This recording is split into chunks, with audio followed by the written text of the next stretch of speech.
የዛሬው እንግዳችን የአላህ ባሪያና ነቢይ የሆነው ዒሳ ኢብን መርየም ቢንት ዒምራን ኢብን ማሳን ኢብን ጋዚር ኢብን አልዩድ እያለ ኢብን ሱለይማን ኢብን ዳውድ በመባል የዘር ሐረጉ ከዳውድ ይመዘዛል። በባለፈው እንደዳሰስነው መርየም በሕፃንነቷ ለቤተ አምልኮ የተሰጠች ልጅ ስትሆን ውሎ አዳርዋ እዚያው ቤተ አምልኮ ውስጥ ነው። ለወሳኝ ጉዳይ ካልሆነ በቀር ከዚያ ግቢ አትወጣም ነበር። እዚያ ቤተ አምልኮ ውስጥም ዩሱፍ የተባለ የአጎቷ ልጅ አለ። እሱም ውሎ አዳሩ እዚያው ስለሆነ ዝምድናቸውን ይበልጥ አጠናክሮታል።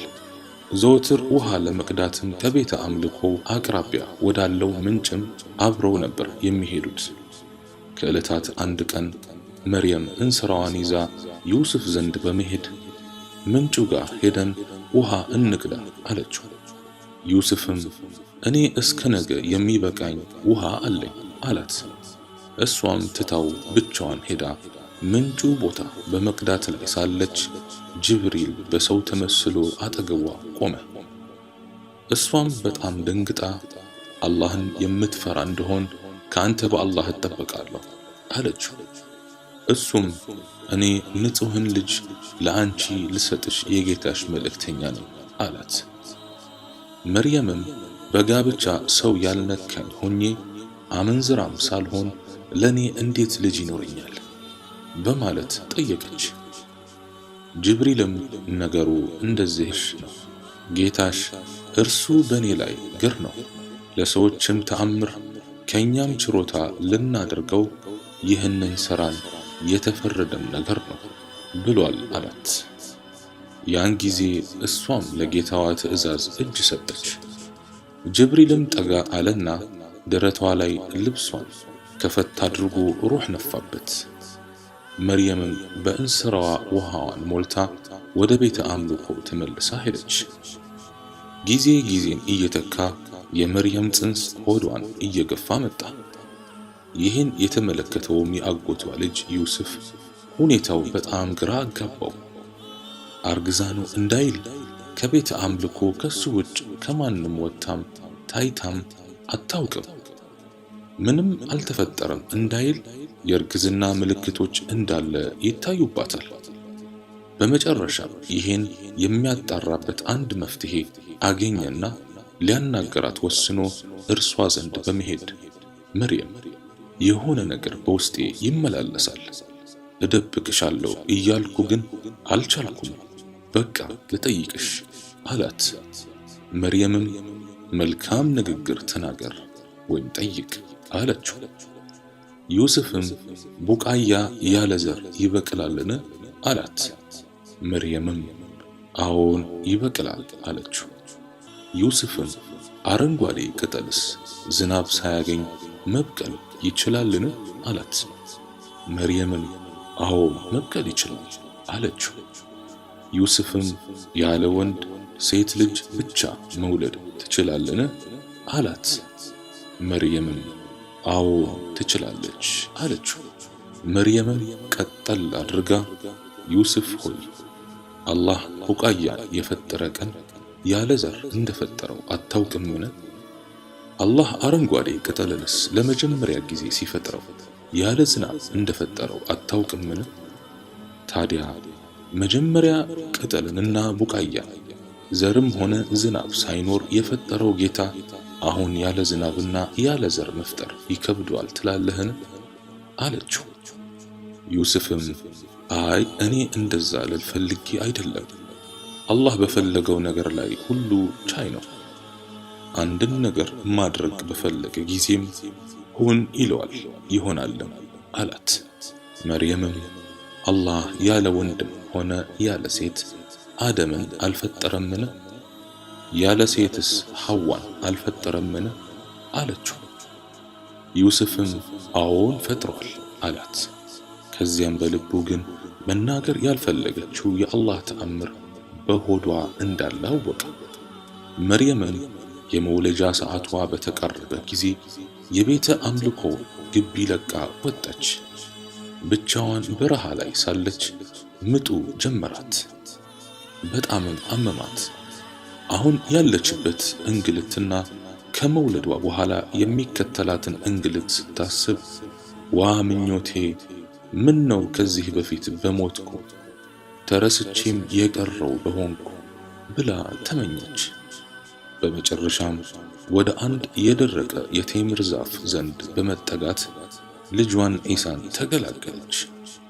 ልክ ልጁን እንደተገላገለች ጅብሪል መጣና አትዘኝ፣ ጌታሽ ከበታችሽ ትንሽን ወንዝ በርግጥ አድርጓል፣ የዘንባባይቱንም ግንድ ወዳንቺ ወዝውዣት፣ ባንቺ ላይ የበሰለን የቴምር እሸት ታራግፍልሻለችና ቢም ጠጭም ተደሰችም አላት።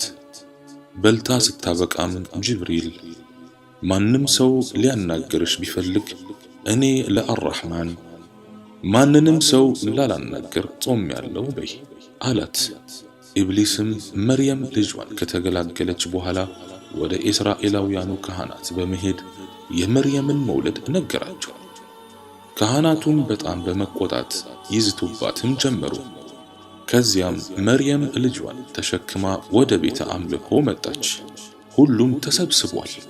ገና ፊት ለፊታቸው ብቅ ስትል የሃሩን እህት ሆይ አባትሽ መጥፎ ሰው አልነበረም፣ እናትሽም አመንዝራ አልነበረችም አሏት። የሃሩን እህት ያሏት ሳሊሕ ሰዎችን በሃሩን ስለሚመሰሉ ነው። እሷም ምንም መልስ ሳትሰጥ ሕፃኑን እንዲያናግሩ ወደ ልጇ አመላከተቻቸው። ሁሉም በሁኔታዋ በመገረም ዚና ያደረገችው አንሷት እኛ ላይ ታሾፋለች እንዴ እያሉ ከተነጋገሩ በኋላ በአንቀልባ ያለን ሕፃን እንዴት እናናገራለን አሏት። ያን ጊዜ ሕፃኑ ኢሳ ቀና በማለት እኔ የአላህ ባሪያ ነኝ፣ መጽሐፍን ሰጥቶኛል፣ ነቢይም አድርጎኛል፣ በየትም ስፍራ ብሆን ብሩክ አድርጎኛል፣ በሕይወትም እስካለው ሶላትን በመስገድ ዘካንን በመስጠት አዞኛል፣ ለእናቴም ታዛዥ አድርጎኛል፣ ትዕቢተኛ እምቢተኛም አላደረገኝም፣ ሰላምም በእኔ ላይ ነው፣ በተወለድኩ ቀን በምሞትበትም ቀን ሕያው ሆኜ በምቀሰቀስበትም ቀን ብሎ ተናገረ። ይህን የሕፃኑን ንግግር በሰሙ ጊዜ ሊወግሯት ተሸክመው የመጡትን ድንጋይ ይዘው ተመለሱ። የአላህ ፍቃድ ሆኖ ኢሳ አድጎ ከሕፃናት ጋር በመንገድ ላይ ለመጫወት በቃ። ከዕለታት አንድ ቀን ኢሳ ከአካባቢው እኩዮቹ ጋር በመጫወት ላይ ሳለ አንድ ሕፃን ሌላኛውን ሕፃን በእግሩ ገፍትሮ ሲጥለው ሕፃኑም የኢሳ እግር ስር ወድቆ ሞተ። ሰው ሲሰበሰብ ሟች ሕፃኑ በኢሳ እግር ስር ወድቆ ተመለከቱ። የሕፃኑ ገዳይ ኢሳ ነው በማለትም ኢሳን በጨቅላ ዕድሜው ለፍርድ አቀረቡት። ዳኛውም ሕፃኑን ገድለሃልን ብሎ ሲጠይቀው ኢሳም አልገደልኩም አላቸው። ከዚያም ኢሳን ለቅጣት ሲያዘጋጁት ኢሳም ለዳኛው እሺ የሞተውን ሕፃን አምጡልኝ አለ። ዳኛውም በኢሳ ሁኔታ በመገረም የሕፃኑ አስክሬን እንዲቀርብ አዘዘና ኢሳ ፊት ለፊት ላይ ቀረበለት። ኢሳም ዱዓ ሲያደርግ አስክሬኑ በአላህ ፍቃድ ሕያው ሆነ።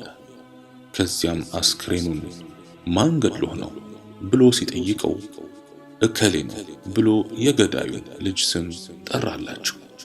ዳኞቹም የዚህስ ልጅ ስሙ ማን ይባላል ሲሉት ኢሳ ብሎ መለሰላቸው። አስክሬኑም ይህን እንደተናገረም ተመልሶ ሞተ። የኢሳም ንጹህነቱ ተረጋግጦለት ተለቀቀ። ኢሳም በሕፃን አንደበቱ እንዲህ ሲል አላህን ያወድስ ነበር። አላህ ሆይ አንተ ከከፍታህም ጋር ቅርብ ነህ፣ ከመቅረብህም ጋር የላክ ነህ፣ ከፍጥረታትህ ሁሉም የበላይ ነህ።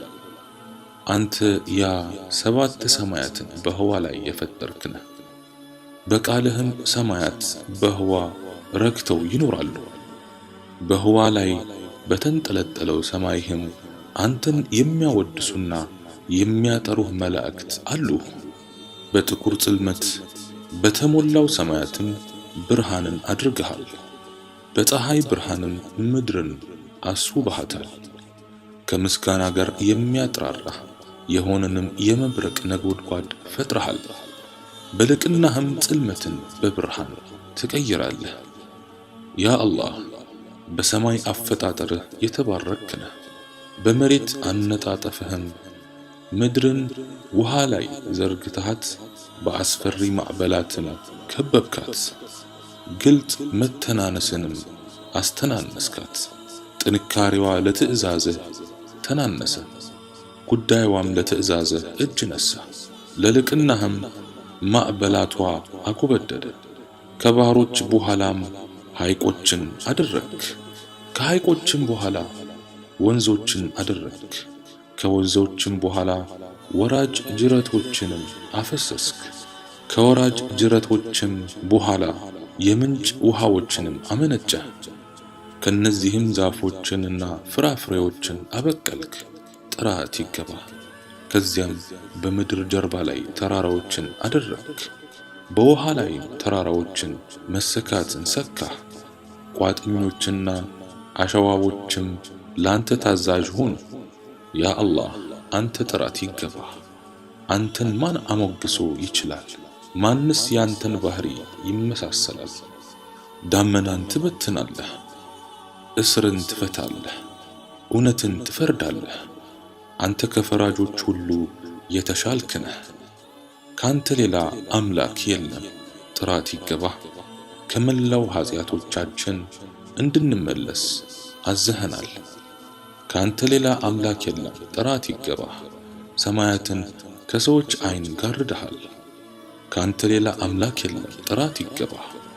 ከባሪያዎችህ አንተን የሚያገኙ ብልጦች ብቻ ናቸው። እኛ ዝም ብለን ያስገኘህ ጌታ ላለመሆንህ እንመሰክራለን።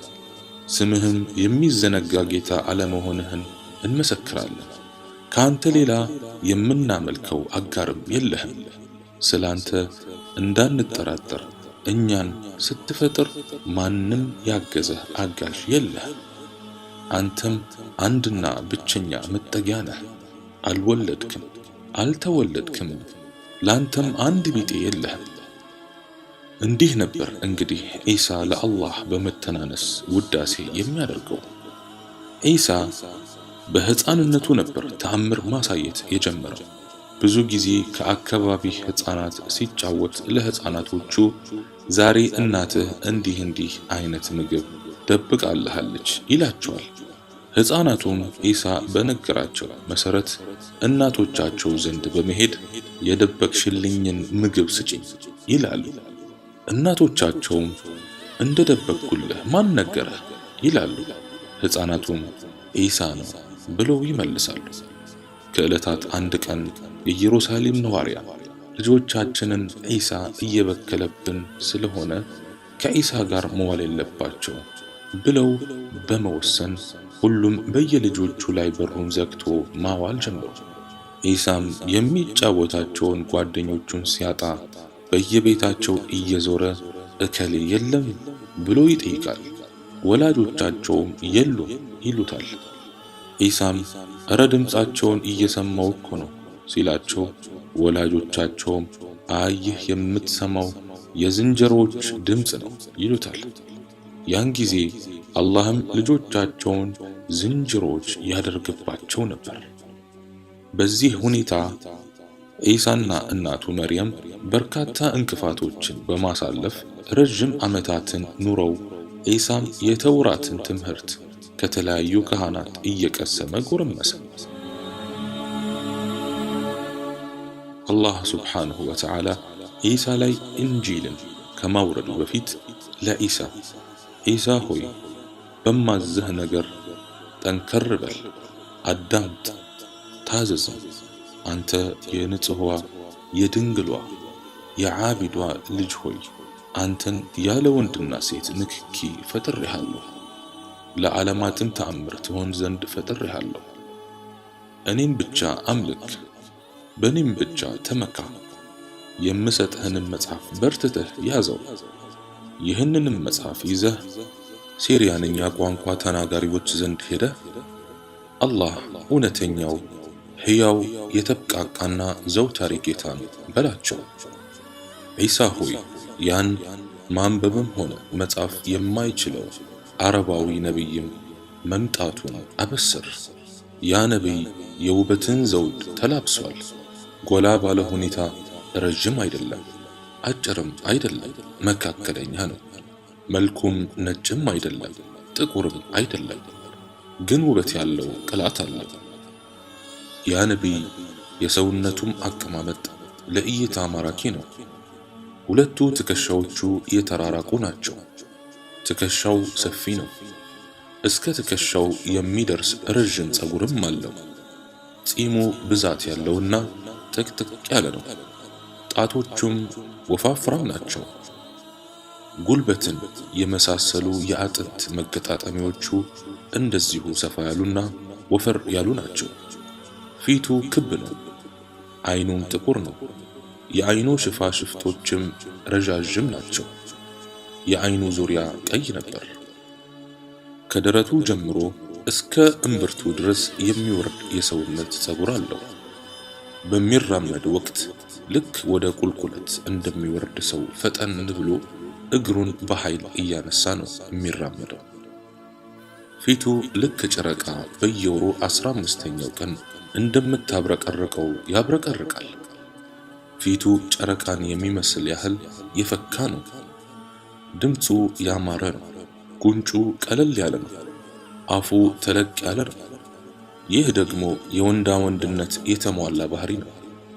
ሆዱና ደረቱ ቀጥ ያለና የተስተካከለ ነው። ያ ነቢይ የሚስክ ሽታ አይነትም ያውዳል። ከሱ በፊትም ሆነ ከሱ በኋላ እንደሱ አይነት ውበት አልታየም። ዒሳ ሆይ የዛን ነቢይ ኃላፊነት ውሰድ። የእናትህን ኃላፊነት ዘከርያ ወስዶ እንደተንከባከባት ሁላ። ዒሳ ሆይ ያ ነቢይ እኔ ዘንድ ለማንም ፍጥረት ካለው ቦታ በላይ ቦታ አለው። ንግግሩ ቁርአን ነው፣ ሃይማኖቱም ኢስላም ነው። እኔ ደግሞ ሰላም ነኝ። የዚያን ነቢይ ዘመን ደርሶ የኖረ ሰው ምንኛ ታደለ! በዚያ ዘመንም ያን ነቢይ ደርሶ ንግግሩን የሰማ ሰው ምንኛ እድለኛ ነው!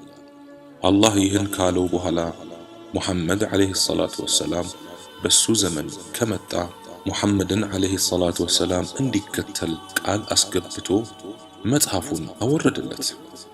በዚህ በታዘዘው ሁኔታ ዒሳ አላህን በመተናነስ እየተገዛ የጌታውንም ተልእኮ ማድረስ ጀመረ። ከዕለታት አንድ ቀንም ዒሳ መንገድ ላይ ሳለ አንዲት ሴትዮ በአንድ ቀብር ተደፍታ ስትንቀሳቀስ ተመለከታት።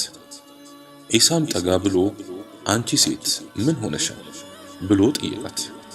ሴትየዋም አንዲት ብቸኛ ልጄ ሞታ ነው፣ ከሷ ሌላ ምንም ልጅ የለኝም። እኔም ለጌታዬ እሷን ያቀመሳትን ሞት እስኪያቀምሰኝ ወይም ልጄን አንድ ጊዜ ቀስቅሷት እስኪያሳየኝ ይህን ቦታ አልለቅም ብዬ ቃል ገብቻለሁ አለች። ዒሳም አንድ ጊዜ ካየሻት ግን ይህን ቦታ ለቀሽ ትሄጃለሽ ብሎ ጠየቃት። ሴትየዋም አዎን አለች። ዒሳም እዛው ቦታ ላይ 2 ረክዓ ሰግዶ ወደ ቀብሩ ጠጋ በማለት አንቺ እከሌ በአላህ ትእዛዝ ቁሚ ብሎ ጠራት። ያን ጊዜ ቀብሩ ተንቀሳቀሰ። ሁለተኛም ሲጣራ ቀብሩ መከፈት ጀመረ። ሶስተኛም ሲጣራ ከፀጉሯ አፈር እየጠረገች ከቀብር ውስጥ ወጣች። ዒሳም ከቀብር የወጣችው ልጅ ስጠራሽ ለምን ዘገየሽ ብሎ ሲጠይቃት እሷም መጀመሪያ ስትጠራኝ አንድ መልአክ መጣና ቆመብኝ፣ ሁለተኛ ስትጠራኝ ነፍሴ በገላዬ ገባችልኝ፣ ሶስተኛ ስትጠራኝ ቂያማ የቆመ መስሎኝ ፀጉሬ ቅንድቤ ሁሉ ሸበተ አለችው። ከዚያም ልጅቱ ወደ እናቷ ዞራ እናቴ ሆይ ምን ነው የሞትን መራራ ጽዋ 2 እንድቀምስ ፈልገሽ ነው ያስከሰከሽኝ? እናቴ ታገሺ፣ የትዕግስትሽንም ምንዳ ከጌታሽ ጠብቂ። እኔ አሁን ከዱንያ ጉዳይ የለኝም። አንተ የመርየም ልጅ ሆይ ጌታ ወደ አኺራ እንዲመልሰኝ ጠይቀው፣ የሞትንም ጣር እንዳያቀምሰኝ አለች። ኢሳም ዱዓ አድርጎ ወደ ነበረችበት የሙታን መንደር በአላህ ፍቃድ መልሶ ቀላቀላት። ይህ ወሬ አይሁዳውያን ዘንድ ሲደርስ አይሁዳውያኑ እጅጉን ተቆጡ። እሱ ዘንድም ተሰብስበው ሊፈትኑት የኑህ ልጅ የሆነውን ሳምን ከሞት ቀስቅስልን አሉት። ኢሳም ለጌታው በመተናነስ ሕዝቡ ያምን ዘንድ ዱዓ በማድረግ የኑህ ልጅ የሆነውን ሳምን ከሙታን መንደር ቀስቅሶ ከፊታቸው አቆመላቸው። አይሁዳውያንም ስለ ኑህ ዘመን ስለተከሰተው ጠየቁት። ሳምም ሁሉንም ነገራቸውና ተመልሶ ሞተ። በዚህ ሁኔታ ለእስራኤላውያን የተለያዩ ተአምራትን ባሳያቸው ቁጥር ጥመታቸው ይልቅ ይጨምር ነበር። ኢሳ ለእስራኤላውያን ከጭቃ የወፍን ቅርጽ ሰርቶ ትንፋሹን ሲነፋበት በአላህ ፍቃድ ወፍ ይሆን ነበር። በዘመኑ መድኃኒት የሌለውን የለምጥ በሽታን በአላህ ፍቃድ ይፈውስ ነበር። ማየት የተሳናቸውንም በአላህ ፍቃድ ይፈውስ ነበር። ነገር ግን አብዛኞቹ የጥመትን መንገድ አሟሙቀው ይዘውት ነበር። ይህ ሊሆን የቻለውም አላህ ሱብሓነሁ ወተዓላ አንድን ነቢይ ወደ ሕዝቡ ሲልከው ያ ሕዝብ የተካነበትን የጥበብ ዘርፍ ለዚያ ነቢይ እጥፍ ድርብ አድርጎ ይሰጠው ነበር። ለምሳሌ በሙሳ ዘመን የድግምተኞች መራቀቅ የድግምትን ጫፍ ደርሶ ነበር። አላህም ድግምትን የሚያስንጥ ግሩም ተአምር ለሙሳ ሰጠው። ለኢሳ ዘመንም አይሁዳውያን የሕክምናን የጥበብ ጫፍ ደርሰው ነበር። አላህም የእነሱን ጥበብ በሚያስንቅ ሁኔታ ለኢሳ ሰጠው። በረሱላችን ዓለይሂ ሰላቱ ወሰላም ዘመንም ቁረይሾች የንግግርና የሥነ ጽሑፍ ጥበብን ከየትኛውም ትውልድ በላይ ተክነውበት ነበር። አላህም የሁሉንም የንግግር ስልት በሚያስንቅ ሁኔታ የቁርአንን ተአምር አወረደላቸው። በዚህ ሁኔታ በኢሳ ዘመንም የነበሩ ሕዝቦች ከፊሉ በኢሳ ነቢይነት ሲያምን፣ አብዛኛው ደግሞ ኩፍርን በመምረጥ የኢሳ ጠላት ሆነ። ከዕለታት አንድ ቀን ኢሳ አላህን ጡባ ምንድነው ብሎ ጠየቀው። አላህም አንድ ተክል ናት፣ እኔ ነኝ በእጄ የተከልኳት፣ ለጀነቶችም ሁሉ አድርጊያታለሁ። ስራዋ ከሪድዋን ነው፣ ውሃዋም ከተስኒም ነው፣ ቅዝቃዜዋም እንደ ካፉር ነው፣ ጣዕሟም የዘንጀቢል ነው፣ ሽታዋም የሚስክ ነው። አንድ ጊዜ ከሷ የተጎነጨ እስከ ዘላለም ጥም አያገኘውም አለው። ኢሳም ያ ረብ እስቲ ከሷ ለኔም አጠጣኝ አለው።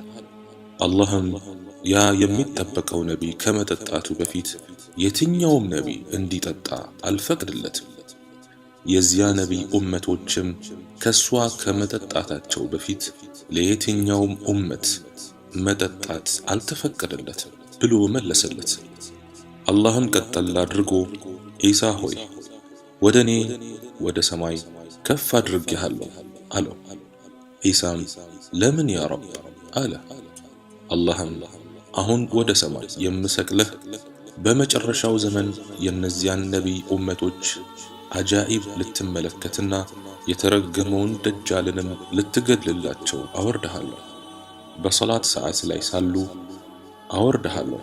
ከዚያም አንተ ኢማም ሆነህ አታሰግዳቸው፣ ምክንያቱም የታዘነላቸው ኡመቶች ስለሆኑ አለው።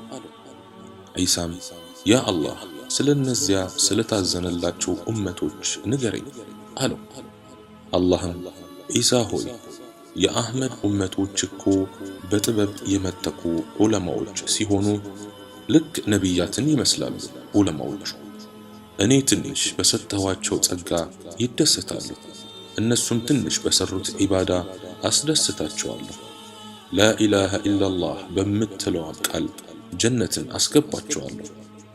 ኢሳ ሆይ እነሱ እኮ አብላጫው የጀነት ነዋሪያን ናቸው፣ ምክንያቱም የነሱ ምላሶች ለላኢላሃ ኢላላህ የተናነሱትን ያህል የማንም ኡመት አልተናነሰም። የነሱ ትከሻዎች ለኔ ሱጁድ በማድረግ የተናነሱትን ያህልም የማንም ኡመት ትከሻም ለኔ ሱጁድ በማድረግ አልተናነሰም አለው። በሌላ ቀንም ኢሳ አንድ ትልቅ ተራራ ላይ አላህን እያመለከ ሳለ ኢብሊስ መጣ። ወደ ዒሳም ጠጋ ብሎ አንተ አይደለህ እንዴ ሁሉ ነገር በቀዳና በቀደር ነው እያልክ የምትሰብከው አለው። ዒሳም አዎን አለው። ኢብሊስም እስቲ ከዚህ ተራራ ዝለልና ቀደር ነው በል አለው። ዒሳም አንተ እርጉም፣ አላህ ባሪያዎቹን ይፈትናል እንጂ ባሪያዎች አላህን አይፈትኑትም አለው። ኢብሊስም የመርየም ልጅ ሆይ አንተ የአምላክነትህ ልቅና በልጅነትህ እንድትናገር አድርጎሃል አለው። ዒሳም ልቅናም ሆነ አምላክነት ያ በልጅነቴ ላናገረኝና አኑሮ ለሚገለኝ አላህ ብቻ ነው አለው። ኢብሊስም የመርየም ልጅ ሆይ አንተ በአምላክነትህ ልቅና ሙታንን ሕያው አድርገሃል አለው። ዒሳም ልቅናም ሆነ አምላክነት ያ የፈለገውን ሕያው ለሚያደርግ አላህ እና እኔ በሱ ፈቃድ ሕያው ያደረግኩትን ለሚገድለው አላህ ነው አለው። ኢብሊስም ወላሂ አንተ እኮ በሰማያትም በምድርም ጌታ ነህ አለው። ይህን ጊዜ ጅብሪል በክንፉ ኢብሊስን በከፍተኛ ሁኔታ ሲመታው ኢብሊስ በአንዴው የፀሐይ መውጫ ላይ ደረሰ። ዳግም ሲመታው ወደ ምዕራብ መጨረሻ አደረሰው። አሁንም ዳግም ክፉኛ ሲመታው በጭቃ እስኪላወስ ድረስ ሰባተኛ ባህር ውስጥ ዘፈቀ። ከዚያም ይህ ቀልበ ደረቅ ከዛ ባህር ውስጥ በመውጣት ዒሳ ዘንድ ሄደና ወላሂ አንተ የመርየም ልጅ በአንተ ሰበብ የተሰቃየሁትን በማንም ሰበብ አልተሰቃየሁ አለው። በመጨረሻም የኢብሊሱ ተከታዮች አለቃችን ሆይ ዛሬ በጣም ተሰቃየህ እኮ አሉት። ኢብሊስም አይ ይህ እንኳን የተጠበቀ ባሪያ ነው፣ እሱን ማጥመም ስለማይቻለኝ በሱ ሰበብ ግን ቁጥር ስፍር የሌለውን ሕዝብ አጠማለሁ፣ እሱንም እናቱንም መርየምን ከአላህ ጋር አድርገው እንዲያመልኳቸው ሰዎችን እመራለሁ አላቸው። ዒሳ ላይ የሰዎችና የሰይጣናት ፈተናዎች እጅጉን በዝተውበታል። አሁን የነገሩ ማገባደጃ እየተቃረበ መጥቷል። ዒሳ አንድ ቀን ሐዋርያቶቹን ሰብስቦ ለ30 ተከታታይ ቀናት እንዲጾሙ አዘዛቸው። ሐዋርያቱም 30ውን ቀናት ጾመው ካጠናቀቁ በኋላ ዒሳ ዘንድ በመምጣት የመርየም ልጅ ሆይ ጾማችንን አጠናቀናል፣ ከሰማይ ማዕድ አውርድልን፣ አንደኛ እንበላለን፣ ሁለተኛ ጾማችንን አላህ እንደተቀበለ እናረጋግጣለን፣ ሶስተኛ ደግሞ 30 ቀን ለጾምነውም ዒድ ይሆነናል አሉት። ዒሳም ይህን ንግግራቸውን ሲሰማ ለአላህ ምስጋና በማሳወስ እንዳይጠፉ ሰግቶ መከራቸው። እነሱም የሱን ምክር ወደ ጎን ትተው ማዕዱን አሁን ካላወረድክ ብለው ወጥረው ያዙት። ይህን ጊዜ ዒሳ ተስተካክሎ ቆመ። አንገቱንም ወደ መሬት አቀርቅሮ ከዓይኖቹ የክጃሎትና የፍራቻ እንባ እያዘነበ አላህን ማዕድ እንዲያወርድ ለመነው። አላህም እኔ ማዕዷን በእናንተ ላይ አውራጇ ነኝ፣ በኋላም ከናንተ የሚክድ ሰው እኔ ከዓለማት አንድንም የማልቀጣውን ቅጣት እቀጣዋለሁ አለ። ከዚያም በኋላ በሁለት ዳመናዎች የተጫነ ማዕድ ከሰማይ በከፍተኛ እርጋታ መውረድ ጀመረ። ዒሳ ማዕዷ ወደ ምድር በተቃረበች ቁጥር ያ አላህ የጸጋ ማዕድ እንጂ የመቅሰፍት ማዕድ አታድርግብን እያለ ይደጋግም ነበር። ከዚያም ቀስ በቀስ ማዕዱን የተሸከሙት ሁለት ዳመናዎች ወደ ምድር በመቃረብ በእርጋታ የተሸከሙትን ማዕድ በዒሳ ፊት ለፊት አስቀመጡት። ዒሳም ብድግ ብሎ የማዕዱን ሽፋን በአላህ ስም መልካም ለጋሽ በሆነው በማለት ከፈተው። በውስጧም የዓሣ ሥጋ፣ ዳቦ፣ የተለያዩ መጠጦችንና የተለያዩ ፍራፍሬዎችን ተመለከቱ። ከዚያም ዒሳ ሐዋርያቱን እንዲበሉ ሲያዛቸው አይ ቀድመህ አንተው ብላ አሉት።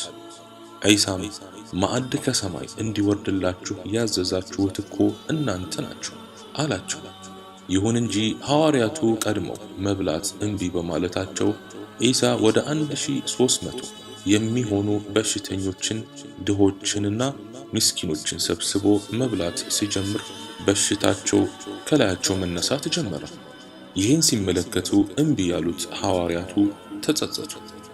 ከዚያም በኋላ ለተከታታይ ቀናት ያለ መቋረጥ ማዕዱ እየወረደ ሐዋርያቱን መብላት ጀመሩ። በመጨረሻም አላህ ማዕዱን ድሆችና ምስኪኖች ብቻ እንዲበሉ አዘዘ። ያን ጊዜ ሀብታሞችና ሙናፊቆቹ ማጉረምረም ሲጀምሩ አላህም ከነጭራሹ ማዕዱን አቋረጠው። ከዚያ ቀን በኋላ ኢሳ በሐዋርያቱ ተሰወረባቸው። ሲያፈላልጉትም ወደ ባህር እንደሄደ ሰምተው ተከትለውት ሲሄዱ እሱ ባህር ላይ ሲራመድና ማዕበል አንዴ ከፍ ሲያደርገው አንዴም ዝቅ ሲያደርገው ተመለከቱት። ከሐዋርያቱ መካከልም አንዱ ሳሊሕ አንተ አላህ ነቢይ ሆይ ወደ አንተ ልምጣ ብሎ ሲጠይቀው ዒሳም ጠራው። ከዚያም ሰውየው አንድ እግሩን ባህሩ ላይ አሳረፈና ሁለተኛዋን ሲደግም እየጮኸ ሰመጠ። ዒሳም እጅህን አሳየኝ አንተ የኢማን ደካማ አለውና ከባህሩ አውጥቶት የአደም ልጅ የገብስ ፍሬ ያህል ኢማን ቢኖረው ኖሮ ባህር ላይ ይራመድ ነበር አለ። ከዚያም ኢሳ ሐዋርያቱን ከባህር ዳርቻ ሰብስቦ ሁለት እጆቹን አሸዋ ውስጥ በመክተት በአንዱ እጁ ወርቅና በአንዱ እጁ አሸዋ አወጣ። ከዚያም ሁለቱንም ለነሱ አሳያቸው። የቱን ትመርጣላችሁ ሲላቸው ወርቁን አሉት። እሱም እኔ ዘንድ ግን ሁለቱም እኩል ናቸው አለ። ከዚያም አላህ ለኢሳ ኢሳ ሆይ ሰዎች ሲያውቁ አዛ እንዳያደርጉ ከቦታ ወደ ቦታ ተዘዋወር፣ በልቅናዬና በልዕልናዬ እምላለሁ 1000 ሁረል አይኖችን እዘውጃለሁ፣ ከዚያም 40 ዓመትን ያህል እደግስልሃለሁ አለው። ኢሳም ይህችን ምድር ለቆ ወደ ሰማይ የሚያርግበት ጊዜ ሲቃረብ ኢሳ 12ቱን ሐዋርያት እቤቱ ሰብስቧቸው ከናንተ ውስጥ በኔ ነብይነት ካመነ በኋላ 12 ጊዜ የሚክድ አለ። እስቲ ማናችሁ ነው ዛሬ በኔ ምስል ተመስሎ በኔ ቦታ በመሞት በጀነት ደረጃዬ እኩል የሚሆን ብሎ ጠየቃቸው። ሁሉም ዝም ብለው አንድ ወጣት እኔ ብሎ ቆመ። ኢሳም ቁጭ በል አለው። ልጁም ቁጭ አለ። አሁንም ኢሳ የመጀመሪያውን ጥያቄ ዳግም አቀረበላቸው። ሁሉም ዝም ሲሉ ልጁ አሁንም እኔ አለ። ኢሳም ቁጭ በል አለው። በዚህ ሁኔታ 3 ካስቀመጠው በኋላ በኢሳ ምስል ተመስሎ ለመሞት ይህ ልጅ ታጨ። ከዚያም አላህ የኢሳን ምስል በዚያ ወጣት ልጅ አደረገበትና ኢሳን በተወለደ በ33 ዓመቱ ወደ ሰማይ ወሰደው። ልክ ኢሳ ወደ ሰማይ እንዳረገውም ኢሳን ሊገሉ የንጉሱ ወታደሮች ሲመጡ በኢሳ የተመሰለውን ወጣት አግኝተው ኢሳ ነው በማለት ሰቀሉት። ከዚያም በኋላ በኢሳ አምነው የነበሩ ሰዎች ለ3 ተከፋፈሉ። አንደኛ ጌታ የተወሰነ ጊዜ ከኛ ቆይቶ ከዚያ ወደ ሰማይ ወጣ። ሁለተኛ የአላህ መልእክተኛ የተወሰነ ጊዜ ከኛ ቆይቶ ወደ ሰማይ ወጣ። ሶስተኛው የአላህ ልጅ የተወሰነ ጊዜ ከኛ ቆይቶ ወደ ሰማይ ወጣ በማለት 3 ቡድን ከሆኑ በኋላ ቡድን 1 እና ቡድን 3 በመተባበር ቡድን 2ን ጨፍጭፈው ጨረሷቸው። ከዚያም ኢሳ የአላህ ልጅ ነው እና ኢሳ አላህ ነው እያሉ በማምለክ ረጅም ዓመታትን ዘለቁ። የአላህ ሰላምና እዝነት በመልእክተኛው ኢሳና በእናቱ ላይ ይስፈን። ወሰላሙ ዓለይኩም ወረሕመቱላሂ ተዓላ ወበረካቱሁ።